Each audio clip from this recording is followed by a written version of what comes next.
So looking, back now, if you could think of some things, or maybe just one or two things that you learned along the way, something, an efficiency, something that made you more efficient. Was there anything? Like for us, color coordinating our pipeline made us, because Troy and I and my whole team, we're able to communicate through color. Yeah. So we talk less because we know based on what's going on, whether it's bold, what color it is, we have a full communication through color. We don't have to talk as much. I love that you guys have that through color, and I told you I want to see that system. Yeah, you can absolutely take it. We may adopt that system. Yeah. I would say our biggest thing is that we are constantly communicating to know where each status is of each, client that we're working with or potential client. Sometimes we get very busy and we get away from it and we're like, stop it. We need to just sit down and run through our, who are we currently under contract with? Who are we set to close with? Who is, listing or actively searching, and who's in the pipeline, so we know we're not missing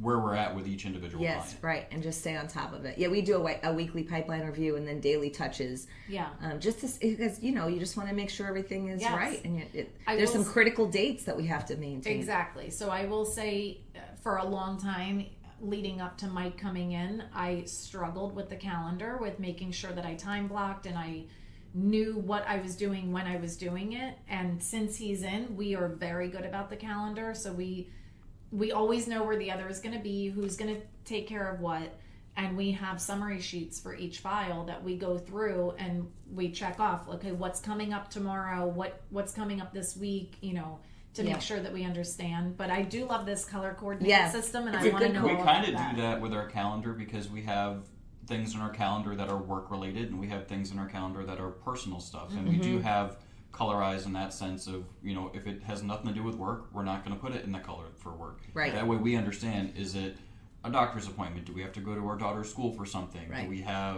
Are we meeting a friend or a family member or something that, we have to work things around? Because we always try and work the work stuff around our personal stuff, because if you don't make time for the personal stuff, you'll never have it. Right. Well, what is the point in any of it? Right, exactly. Right? Exactly. I mean, I'm not just doing this to help other families, I'm doing it to help my family too. And Exactly. I can't ignore my family, because if I'm doing that, what good am I to any of these other families? Right. And then there's not a good representation of that. Right. Yeah, and you do that.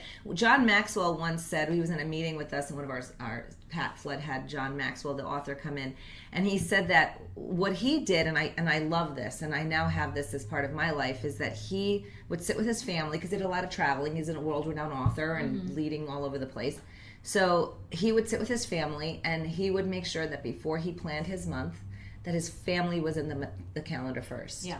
Because it wasn't so much that he could make everything, but by the simple gesture of sitting with his family, they knew that they were the most important. Right. And that was really the point, was letting them know that, yes, I have to be here and I have commitments to provide and do the things that are important to me. Right. But you're important, and we're going to sit and put you in the calendar first. And I loved that. Yes, I do too. Yeah. It's like that big rock conversation, right? Take care of the big rocks before you put the little rocks in there. I just showed that to Mike the other day, and I was like, we need to focus on how we're putting it in the bucket, right? We need to take care of the big rocks first. That way all the other things can get done, and they're not stressful. Yeah. The whole point of time management is to make things easier, so no one feels that level of stress. And if you're dedicating, I will say we're very good about this. When we are with someone and we're working with someone, we are dedicating our time to them. So people will sometimes be like, oh, I couldn't talk to you today. I tried to call you.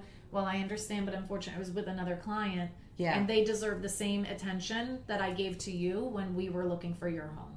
So, and as soon as I say that, it puts them back to your experience. Those times. You're letting them know exactly that, just like you're feeling, that we've dedicated that time to you, and other clients have had to wait for us to finish with you. Right. And what a great way to communicate, because that's truth. It's honest. Yeah. That's the honest truth of exactly why you were unavailable, because you were giving your undivided attention to somebody. Yeah. And I'm so not trying to be rude to anyone or ignore anyone. I will get back to you.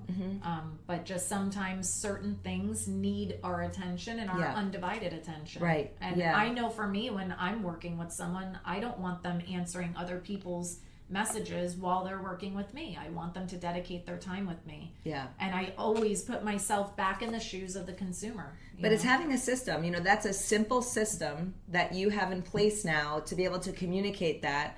And, everything, I find that when you follow a system, it doesn't have to be perfect, because Right. I read something this morning. It was so good. It was like the clarity comes from being in action. A lot of times we think we have to have clarity before we're in action, but just get in action. Yeah. And then as you're in action, the clarity comes because you implement new pieces Right. of the system. Make your adjustments Exactly. as needed.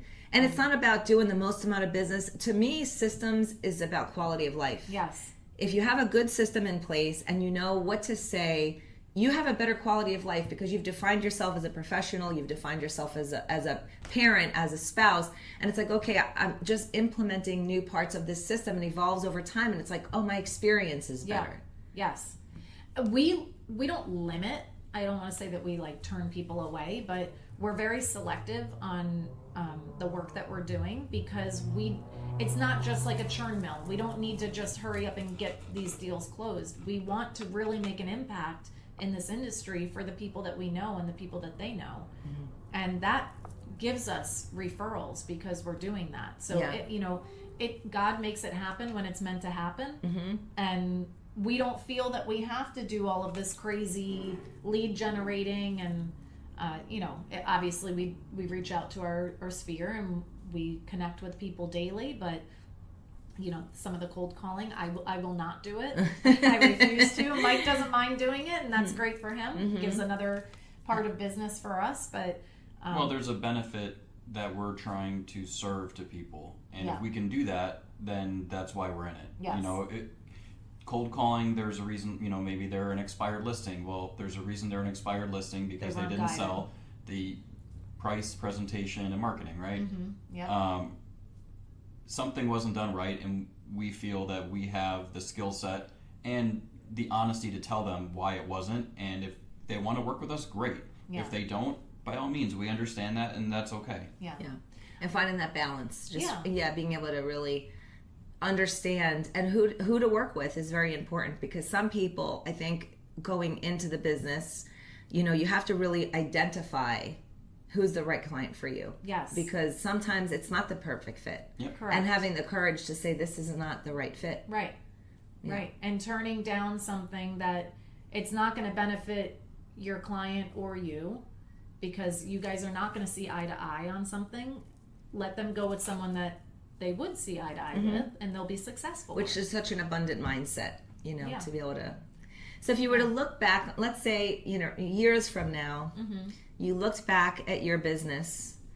I know you got in the business from your own personal experience of purchasing a home, and you really saw a need for the type of agents that you have become, and you have nailed that. Thank you. You have nailed that. And we try to make all the agents around us do the same. And no, we're not in competition with them. We're just here to help each other. You collaborate. Yeah. Yeah. Absolutely.